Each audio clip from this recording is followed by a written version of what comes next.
Mets owner Steve Cohen had time today. He took to Twitter to basically tell a fan to get his facts straight about the Mets 2026 payroll, reported by our New York Post Mets beat writer Mike Puma. Where Mike's on now, so we can clear all of this up. Mike, thanks for hopping on with this. Look at you starting a little trouble on a Friday. I like it. Just joking around here. All right, so I need you to clear this up for us because a lot of misinterpretations that are going on out there on the Twitter sphere. You reported that the Mets calculate their payroll to be around 310 to 320 million, obviously with some holes to fill. Some fan misinterpreted that calculation, had some words for Steve Cohen. Cohen fired back. It's all over our timeline. So can you clear this whole payroll confusion up for us, please? Yeah, well, what we reported, so where it stands right now, it's 310 to 320 million. And I think what was misconstrued was some people thought that was their total budget. But where it stands right now, it's 310 to 320. So somewhere in that range when you include waiver claims and the such. So, last year's number, Spot Track had him at 341. So Cohen came out today on X, formerly known as Twitter, and we haven't heard from much from Cohen at all, really. And, he said basically, no way this payroll is going down. And, and we also reported yesterday that the Mets aren't going, to Dodgers territory, 400 million. So, I think you can take that to mean that the Mets are going to be somewhere probably between where they are now, 310 to 320 and 400, maybe, maybe somewhere in the middle of that. But, I think Cohen taking some issue here that, fans getting on him a little bit about spending, despite the fact, this is still a very high payroll team.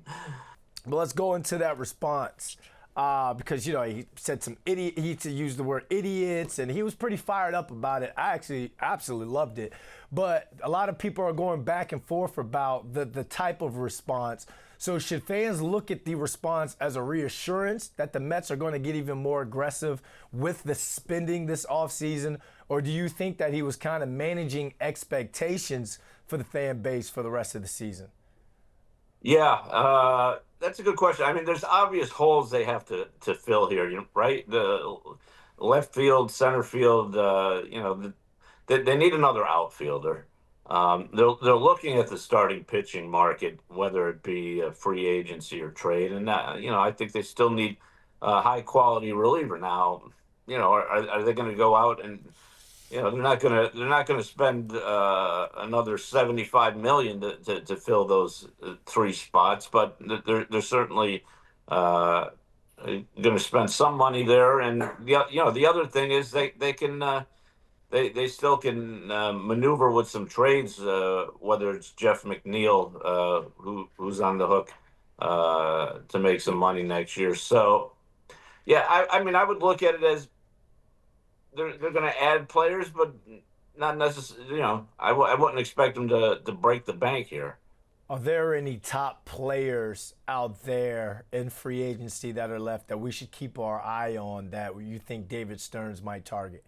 Well, the one to certainly watch is Cody Bellinger. Had a very good season for the Yankees last year. Would certainly fill a need for the Mets as somebody who can play the outfield, or they can move him in as part of the first base mix if they decide to do that. A guy who's done it in New York. So I mean, I think that's maybe the biggest name I would be looking at right now. You haven't heard too much buzz about Kyle Tucker potentially coming to Queens, but obviously a top free agent outfielder. And I think they'll be more measured in the pitching moves, and because we've seen that's kind of the way David Stearns operates here, as far as not going huge with the contracts for pitchers. So. But yeah, I mean, there's a couple of names that would fit. Will the Mets go there? Remains to be seen. All right, Mike Puma, Great job with the report, and thank you, sir, for your time today. Thank you, Brandon.